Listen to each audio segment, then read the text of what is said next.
there you go. That's Spank by our next guest, Mr. Ron Lewis Smith, who has a really interesting story to tell. Come on in here, Ron, and say hello to everybody. Hello, everyone. How you doing? This is Ron Lewis Smith II, and I'm welcome, and thank you for having me on the show. And we are so happy to have you here with us. As I mentioned, Ron has an interesting story, backstory, if you're not familiar with it, and that is actually the fact that Ron and his music, along with another gentleman you're going to be meeting in just a moment here, are the outgrowth of someone from, I guess the easiest way to encompass it would be to say that they are part of an era that is responsible for today's genre of dance music. It's evolved over the last, last couple of decades. We won't go to how far back because that would be dating us too easily. But if you were a member of the disco era, you probably remember group KC and the Sunshine Band.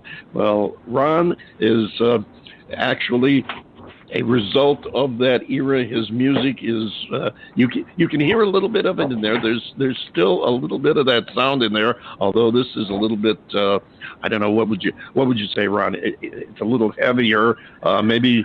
I don't know. Basically what it is it's an evolution to the new generation of Sunshine kids out there, you know. Exactly. Very, very well put. And part of the reason for that is our second guest here, who's going to be joining us right now, and that's a gentleman who was very much responsible for that sound. In that he was. Let's make sure that I get my notes right here, because I do have a tendency to play Donald Trump and go off card here every now and then. But he was a co-founder, producer, songwriter, arranger, as well as a bassist for KC and the Sunshine Band, and now he is he's a legendary producer himself. Richard Finch, come on in here and join us if you would, please. Hey, Richard, how are you guys doing this afternoon? We're hanging in there. How about you? I'm hanging in there too. This weather's a little bit crazy, but I guess we'll make it through it. Oh, it's crazy all over the place, isn't it? I mean, you guys are in late spring or early summer down there in Florida, and 2/3 of the country is going back into deep winter. I don't know what's going on this year, but hey, listen, you have a heck of a story, you two, and I'm going to go first, if we could, to Richard, if you would tell us a little bit about the evolution of the music and how you came from co-founding KC and the Sunshine Band to where you are in producing today. Well, I never really left the business. I took a short hiatus. I was doing commercials for a while. It's a very interesting business because you have to totally continue to evolve, otherwise. Or stay out, which is what I did for a little while. Sure. But I was enjoying, the success of the group there for a while, and things got complicated. So there was a time when I had to just just take a break from it all, and that's when I went into commercials for the next 20 years, and that was a lot of fun. But I'm grateful to be back now, and especially working with Ron Lewis Jr.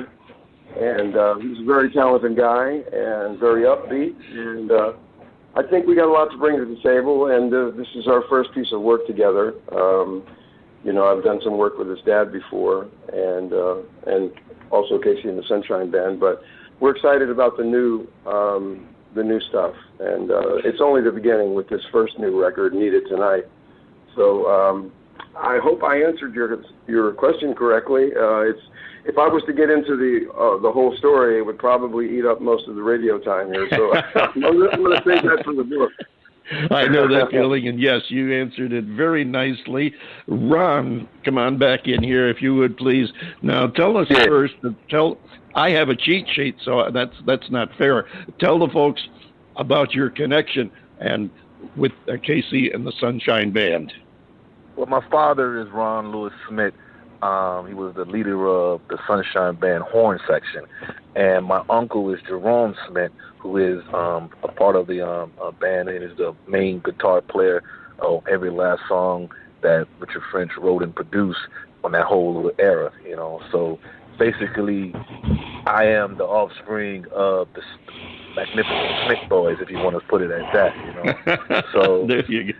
That's the whole connection of this whole situation. We are one solid family, and these are the individuals that I always knew all my life since I was born into this world, and it's just one lovable thing, you know. Now, did you get to go around at all and be a part? I know there's still some of the band that's performing now, but did you get to be a part of the original excitement? Oh no! See, I was born after the excitement. So the thing is that my father and my uncle used to be at because we used to have like a lot of barbecue cookouts and stuff like that, and they used to always do these little steps and laugh and giggle as they're barbecuing and stuff. And you know, me and my sister, we used to look at the situation like, why dad and uncle doing all these funny looking dance maneuvers and stuff. So when I got older and we officially had YouTube, and I started looking and I say, wow, this is the same dance moves that my dad used to do at the cookout. You know, so I really got when I got older, I started noticing and seeing the stuff that was going on, because at that time when I was just birthed into the world, I didn't really know what was going on with this whole situation. I mean, these guys, I've been around them all my life, and I didn't understand that I was a part of an iconic situation that really changed music for so long and into the new stuff that is going on today.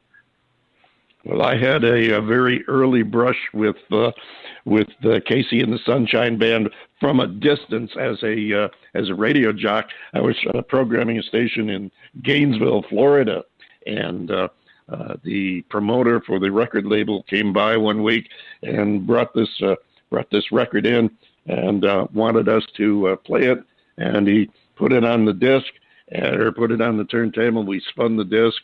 And for those of you who are too old, back in the old days, they had these round, flat, black plastic things that you put on a spinning table, set a needle on it, and that's how we play. But that's what made radio fun.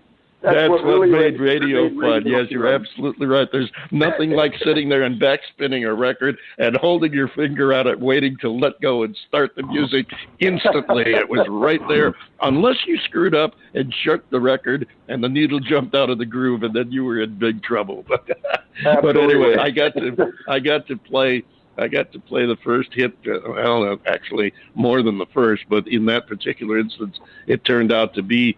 As the record label promoter did. It wasn't all hype. He said, this is going to be a hit, and I kind of agreed with him and added it to my rotation. But when did you thank find... you very much, and God bless you. That helped to start the ball rolling nationally. I'll tell you what, it's part of my memories and treasures from my days in radio, and I know John Bon Jovial, who was... Actually, he followed me into radio a few years later, and we got to work together a few years later. But I know he's sitting there just anxiously wanting to get in the conversation. So jump in, John. Well, yeah, I mean, I remember playing music, the Casey and the Sunshine Band, and of course, in addition with that genre, George McCrae, you know, Rock Me Baby, and just that music was just absolutely magnificent. You guys did such a stellar job with that. As anybody that knows me will tell you, I am really not a huge fan of disco. I was of the disco sucks, It's been nice talking with you, John. The exception, though, truly, the exception was Casey and the Sunshine Band, because, I mean, yes, sure, it had a disco feel to it, but it was also just damn good music. And thank you. And that, and of course, George McCrae, and it was just, it was an island of pleasure in the midst of something that I wasn't really fond of. And so whenever Casey came on or George McCrae came on, I'd crank the stereo because I truly enjoyed that stuff. But me, I mean, I'm stuck back in the '60s with the Grateful Dead and Cream and Vanilla Fudge and those guys. Richard, when did you catch on to the fact that you had a talent to work with in Mr. Smith II? Well, there's a lot of that genetic lineage that's coming through the microphone, and obviously he grew up around all that energy, and so coming up in that way, it obviously made a big impact on his adulthood, and so it's easier to make a transition when you got somebody in the family, and it's kind of like you're born into the experience, Sure. So it helps a lot because your ear is already tuned to stuff that is either has been successful or is going to be successful. So when you're exposed to that at an early age, and that's the same thing that happened to me with my brother, my older brother, used to play all this old music, everything from Webb Pierce to Glenn Campbell to the Beach Boys to the Beatles and the Supremes.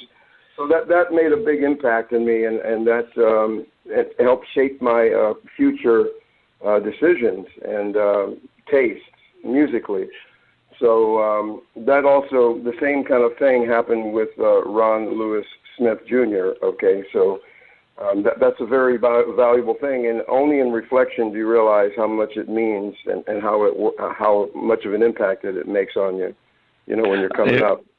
Absolutely, and I have to relate to the difference between an artist who grows up with their parents or their relatives, whoever they are, still active, as opposed to a situation like Ron here, who wasn't an actual part of the original machinations and everything, but yet the germ, the seed was still there, and it ultimately came out in his, in being a performer. It seems like that in his dad's passing, that something was like telepathically passed down to him, and he picked up on it, and he started to find his own way, and it's a wonderful thing, of course. And that's always the best when you draw upon your roots and make it your own. I mean, then right.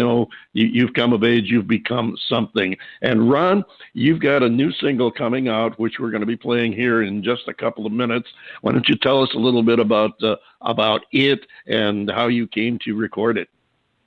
Needed Tonight is like this new wave, funky, new era sunshine sound that we're basically exploding on the whole entire world right now with what's going